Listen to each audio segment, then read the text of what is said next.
não sou professora de inglês não, mas, né, a gente tenta quebrar um galho de vez em quando, né? Aham. E aí, galera, como vocês estão? Como estão as revisões? Todo mundo conseguindo fazer direitinho, perfeitamente, com dúvidas, sem dúvidas, todo mundo dominando tudo que está fazendo, porque não é só fazer, né? A gente tem que fazer e saber o que nós estamos fazendo, saber, tá bom? Então, ó, essa é a nossa aula de ciências. Aqui a gente vai fazer as nossas revisões de tudo que nós vimos até aqui.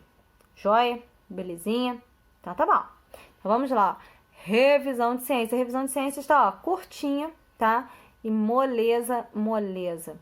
Classifique as misturas abaixo como homogênea e heterogênea. Quem lembra? Alguém lembra? Espero que lembrem, né? Misturas homogêneas são aquelas que quando nós misturamos, né, elas se incorporam e a gente não consegue identificar qual é aquela mistura. Por exemplo, se eu misturar água com sal, se eu pegar, colocar o sal dentro da água e misturar, certo? Eu vou conseguir saber que naquela água ele tem sal? Não, a não ser que eu experimente, né? A mesma coisa com açúcar, tá bom? Eu vou saber que tem açúcar na água porque eu vou experimentar. Porque quando eu simplesmente olho, eu não consigo identificar, porque as misturas, elas se compõem uma da outra. Então, eu não consigo identificar, tá? Então, as misturas homogêneas são aquelas, quando se misturam, a gente não consegue identificar as fases, a gente não consegue identificar os ingredientes que tem nela, certo? E já as misturas heterogêneas são aquelas que a gente consegue identificar, né? Que cada coisa é uma coisa. Por exemplo, se eu misturar, se eu fizer uma salada de frutas, como eu já dei o exemplo, elas vão estar cortadas, vão estar misturadas, mas ainda assim eu vou conseguir identificar o que é o melão, o que é a melancia, o que é a pera, o que é a uva, o que é a laranja, enfim, tá bom? E a mesma coisa acontece com essas outras misturas heterogêneas. Elas estão misturadas, como por exemplo, se eu misturar água com areia, eu vou saber identificar que ali dentro daquele copo com água tem areia? Sim, eu vou conseguir identificar. Por quê? Porque elas vão se juntar, mas elas não vão se misturar, ok? Tá bom? Então, mistura homogênea é quando a gente não consegue identificar as misturas juntas. E as misturas heterogêneas são aquelas que mesmo juntas a gente consegue fazer a identificação delas. Joia? Número 2. Identifique cada tipo de separação das misturas e classifique-as usando as palavras do quadro. Então, aqui nós temos alguns tipos. Quero que vocês lembrem. O nome já é muito fácil, ó. Catação, catação, quando eu vou ali com o meu dedinho, quando a mamãe tá lá catando feijão, né, para separar, catando a ervilha, catação, uso as mãos para separar, geralmente os dedos. Peneiração, quando eu peneiro, né, para ficar o resíduo maior dentro da peneira e o resíduo menor ele passa por entre os buraquinhos da peneira, tá? Filtração é quando eu filtro líquido, geralmente, tá? A filtração ela é líquida, tá? Eu vou usar um filtro de pano, papel, enfim, do que for, para fazer a filtração. Quando eu vou fazer, por exemplo, um café, aquele café ele está sendo filtrado, porque ele tem o pó do café ali dentro, e aí eu coloco a água fervendo, certo? Aquela água, ela vai sair fininha, né? Vai sair a água com o sabor do pó do café, mas o pó do café, ele vai continuar ali dentro daquele coador, ele está sendo filtrado, tá bom? A água passa com a filtração, mas o pó do café fica, certo? Então, o resíduo fica e só a parte pura desce, tá? Na filtração. Já na decantação, é quando eu tenho, por exemplo, aquela água. Não sei se vocês lembram da aula. Na decantação, é quando eu tenho um líquido, certo? E eu coloco alguma coisa pesada, mais pesada do que aquele líquido ali dentro, né? Por exemplo, eu colocar um copo com água e jogar areia dentro. Para eu fazer essa separação, eu posso fazer essa separação assim que eu jogar a areia ali dentro daquele copo com água? Não. Na decantação, eu tenho que esperar o meu líquido ficar em repouso, a minha mistura entrar em repouso. Depois que ela entrar em repouso, eu vou separar, eu vou entornando o líquido e o sólido vai continuar dentro do recipiente. Já o líquido ele vai ser retirado, mas para isso ele tem que entrar em repouso antes, tá bom?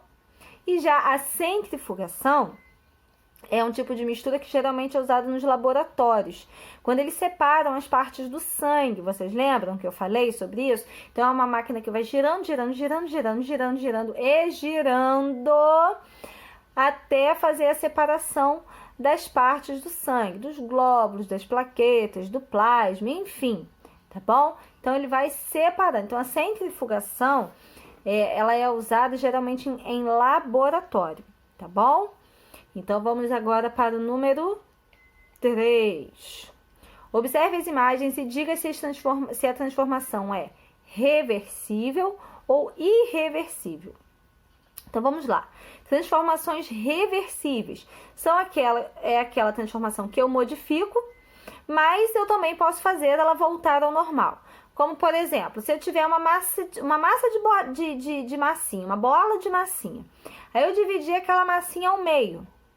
Eu posso juntar ela novamente. Se eu juntar as minhas duas partes da massinha e misturar, ela vai virar novamente uma única bola. Então, ela é reversível, porque eu separei e depois eu juntei. Agora, por exemplo, você pegar um cubo de gelo e deixar aquele cubo de gelo derreter e depois colocar ele dentro da forma de novo, ele vai congelar? Sim, ele vai congelar. Então, é uma mistura reversível. Por quê? Porque a água descongela, porém ela congela novamente. Agora, se eu pegar um ovo e colocar aquele ovo na água fervendo para cozinhar, ele cozinhou. Depois eu consigo fazer aquele ovo ficar cru novamente? Não. Então, é uma mistura irreversível. Se, por exemplo, eu pegar um macarrão, pegar um miojo, delícia. Se eu pegar um miojo e pegar aquele miojo cru, se eu colocar ele dentro da água para cozinhar, ele vai cozinhar, certo? Depois que eu desligar o fogo, aí eu vou escorrer, né, a água, vai ficar só o macarrão. Eu consigo fazer aquele macarrão ficar cru novamente? Não, ele vai continuar o quê?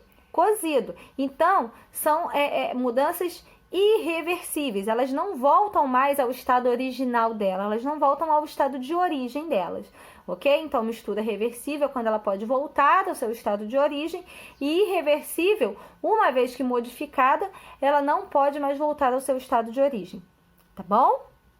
Então, vamos lá. Número 4.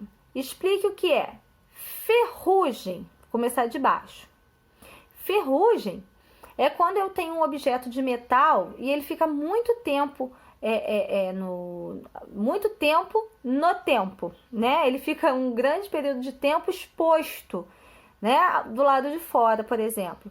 A ferrugem, ela é alaranjada, ela suja, ela mancha a nossa roupa, e isso é um resultado da corrosão, que é quando um objeto ele fica exposto no tempo e aí ele acaba se deteriorando, tá bom? Só que os únicos objetos que criam ferrugem são os objetos que são de ferro.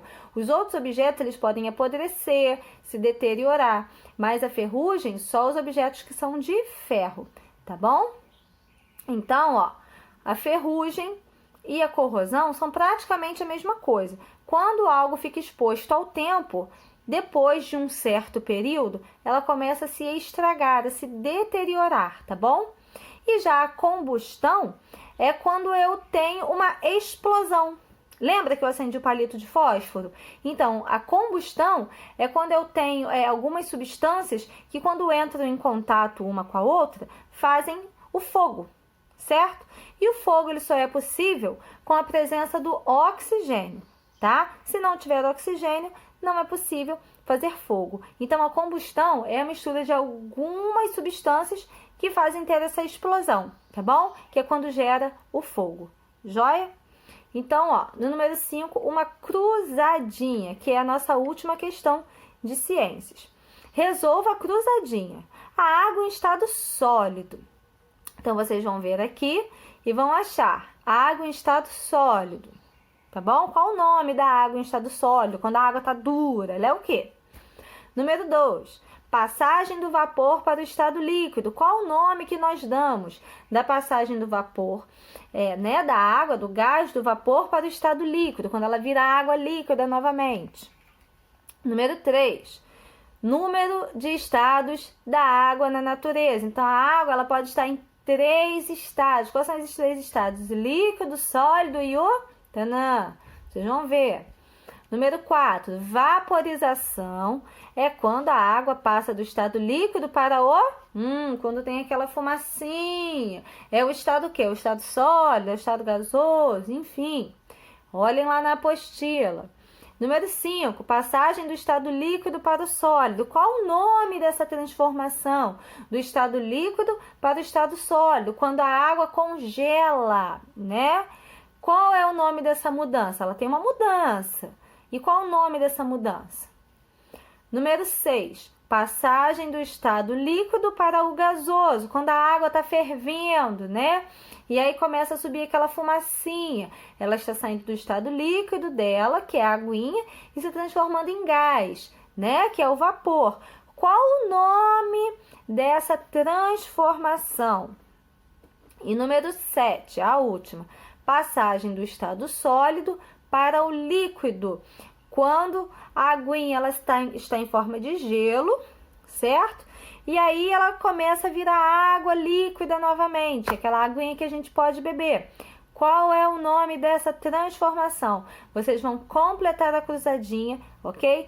Se tiver dúvida, olhem na apostila, pesquisem na apostila que lá tem todas as respostas, ok? Todas as revisões eu fiz baseada nas apostilas, tá? Para que não tenha dúvida.